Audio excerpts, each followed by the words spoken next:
Presiden kelima Republik Indonesia sekaligus Ketua Umum PDI Perjuangan Megawati Soekarno Putri akhirnya buka suara terkait kondisi politik dan hukum menyangkut putusan Mahkamah Konstitusi.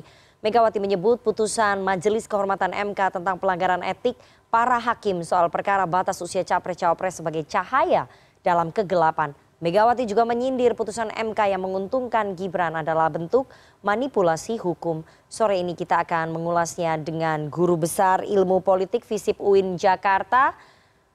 Ada Mas Burhanuddin Muhtadi. Selamat sore Profesor Burhanuddin Muhtadi. Sore Rifana. Oke, Prof Burhan, setelah sekian lama berdiam begitu ya, akhirnya Ibu Megawati bicara soal putusan MK tentang batas usia capres-cawapres. Bagaimana Anda melihat kemunculan dan buka suaranya Megawati ini? Ini pidato yang sangat mahal dari Ibu Megawati Soekarno Putri. Pertama dilihat dari sisi siapa yang bicara. Ibu Mega termasuk figur yang sangat irit bicara dan beliau hari ini membuka suara berkaitan dengan isu yang sangat krusial. Yang kedua adalah dari sisi substansi.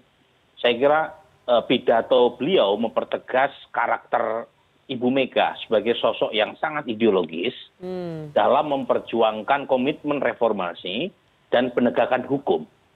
Ini bukan kali pertama Ibu Mega mengulang narasi yang sangat substantif berkaitan dengan warisan reformasi sejak 98. Dan meskipun secara elektoral itu merugikan, karena kita tahu survei saya termasuk juga survei dari beberapa lembaga menunjukkan bahwa ya komitmen semacam ini ternyata punya irisan negatif terhadap elektabilitas Ganjar Pranowo, tetapi Ibu Mega tetap konsisten menegakkan nilai-nilai hukum, nilai-nilai etika di atas hal-hal yang bersifat elektoral. Oke, Ibu Megawati ini kita breakdown ya beberapa yang menarik dalam pidatonya Ibu Mega. Kalau tadi Anda katakan ini adalah pidato yang mahal, penuh idealisme dari Ibu Megawati. Tadi salah satunya beliau menyebut bahwa keputusan Majelis Kehormatan MK memberi cahaya terang bagi kegelapan demokrasi. Karena keputusan MK tentang batas usia capres-cawapres adalah bentuk rekayasa hukum konstitusi, manipulasi hukum. Yang bisa Anda cermati dari pernyataan Ibu Mega ini apa, Mas Burhan? Jadi pertama secara substantif saya kira saya tidak kaget ya Ibu Mega mengeluarkan pernyataan sekeras ini. Sebelumnya dalam kasus ID 3 periode termasuk juga penundaan pemilu, kalau tidak ada Ibu Mega mungkin sudah terjadi perubahan konstitusi. Tetapi kan beliau taat asas ya, termasuk dalam soal ini. Jadi saya melihat dari sisi substansi tidak ada yang berbeda. Yang berbeda adalah implikasi politik elektoralnya. Secara politik pidato Ibu Mega ini adalah deklarasi terbuka.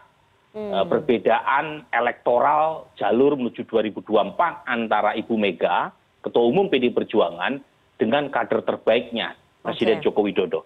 Jadi ini deklarasi terbuka perbedaan dua tokoh terkait dengan rute menuju 2024 dan implikasi politiknya yang berbeda. Karena bagaimanapun dengan deklarasi tanda kutip perang secara terbuka ini, maka suka tidak suka PDI Perjuangan dan Ganjar Pranowo yang diusung oleh Ibu Mega itu punya potensi kehilangan loyalis Jokowi non PDI Perjuangan. Dan datanya mengkonfirmasi itu.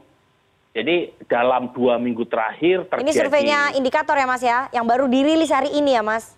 Survei indikator hari ini termasuk juga survei Populi Center, survei Indobarometer maupun survei Poltreking mengkonfirmasi penurunan elektoral besar terhadap Ganjar Pranowo karena isu-isu ideologis, etis dan penegakan hukum yang disampaikan oleh Ibu Mega ternyata belum merembes ke bawah. Jadi masyarakat secara umum itu tidak menangkap betapa pentingnya isu penegakan hukum dan konsistensi terhadap konstitusi. Jadi ini ibarat, saya meminjam istilahnya Pramudian Nadatur, itu ibarat badai dalam secangkir kopi. Jadi publik secara umum tidak melihat pentingnya isu ini, tetapi lebih melihat bahwa Presiden Jokowi punya hak untuk memajukan anaknya dan karenanya itu ya hal-hal yang dianggap melanggar etik ternyata oleh masyarakat terutama pendukung Pak Jokowi itu bisa ditoleransi. Oke, berarti ini sudah vis a vis begitu ya, menunjukkan bahwa perang terbuka, posisi berhadapan-hadapan antara Megawati Soekarno Putri dengan Presiden Jokowi. Sudah secara terbuka, Betul. terang benderang ya, ini berarti titik puncaknya ya Mas ya? Betul, betul. Jadi karena kalau sebelumnya kan kita mendengar dari orang nomor 2 seperti Pak Sekjen Hasto Kristianto atau elit PD Perjuangan yang lain. Nah, pernyataan Ibu Mega hari ini itu langsung disampaikan oleh veto player utama PD Perjuangan, sekaligus pendiri dan ketua umum terlama PD Perjuangan, dan lagi-lagi memberi semacam garis pemisah yang tegas antara apa yang dilakukan oleh Prabowo Gibran yang menurut saya direstui oleh Presiden Jokowi dengan apa yang diyakini oleh Ibu Mega yang jelas berbeda gitu ya, secara substantif, secara etis, dan secara hukum. Oke, ini juga berkali-kali, ini menarik sekali Bu Megawati menyebutkan soal rezim otoriter dan praktik korupsi, kolusi, nepotisme. Praktik inilah yang kemudian mendorong adanya reformasi. Apakah ini bentuk peringatan dari seorang Megawati Soekarno Putri kepada Presiden Jokowi? Rezim otoriter dan praktik KKN ini, Mas?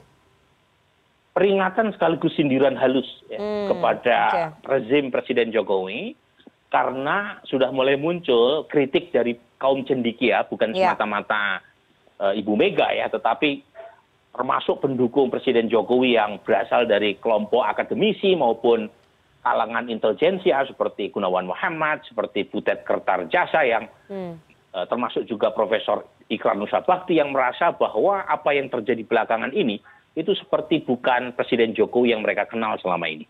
Jadi pernyataan keras Ibu Mega berkaitan dengan ancaman KKN, ancaman dinasti politik secara langsung tidak langsung itu langsung mengkritik sekaligus menyindir ya Pak Jokowi yang dianggap merestui ya majunya Mas Gibran sebagai cawapres Pak Prabowo.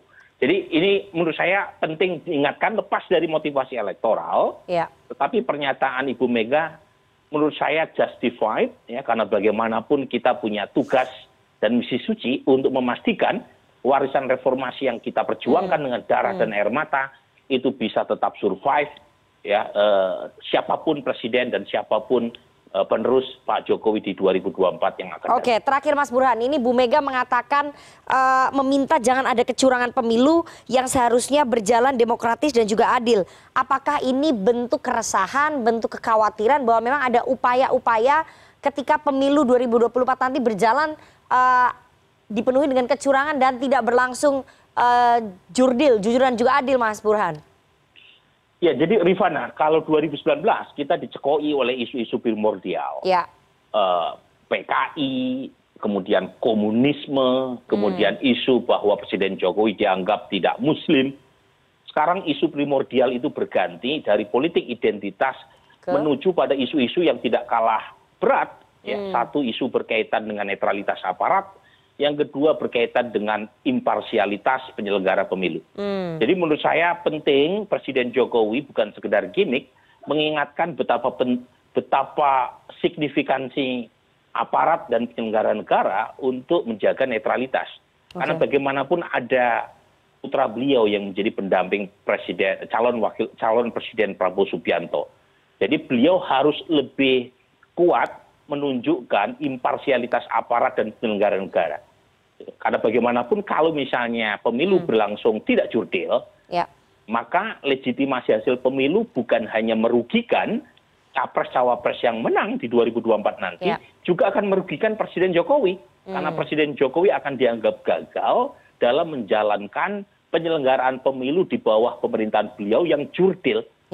Jadi ini kepentingan bukan hanya buat kita semua sebagai bangsa, tapi juga kepentingan buat Presiden Jokowi untuk bisa mewariskan pemilu yang legitimate, pemilu yang jurdil, pemilu yang bisa diterima oleh yang menang, terutama oleh pihak yang kalah.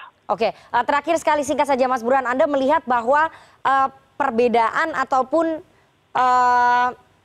hubungan yang semakin memanas ini akan semakin meruncing nggak antara PDI Perjuangan dengan Pak Jokowi ke depannya ini? Memang eskalasinya akan meningkat nggak? Tensi memanasnya makin kelihatan, tetapi saya betul-betul berharap kedua tokoh utama kita ini, Ibu Mega, ya, Presiden kelima Republik Indonesia dan Presiden ke-7, Presiden Jokowi, itu mampu menyelesaikan masalah dengan bicara berdua, empat mata, kemudian membicarakan solusi yang bersifat win-win dengan mengedepankan pada satu ketaatan pada konstitusi dan upaya untuk menghadirkan pemilu yang jurdil. Saya tidak berharap ya ada perpecahan di antara kedua tokoh ini, karena bagaimanapun Presiden Jokowi juga punya kepentingan untuk soft landing jelang berakhirnya masa jabatan beliau Oktober 2024, dan PD Perjuangan juga punya kepentingan secara elektoral agar pemilih dan loyalis Presiden Jokowi tidak pindah ke lain hati.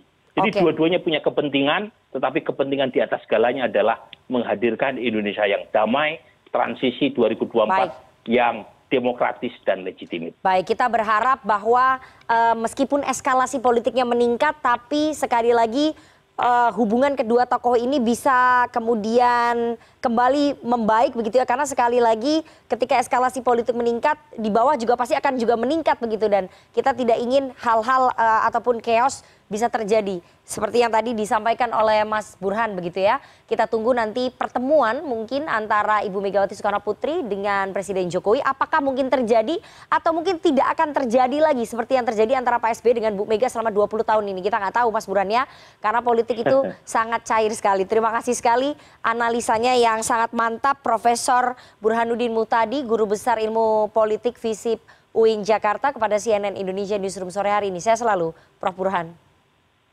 Makasih Rifana.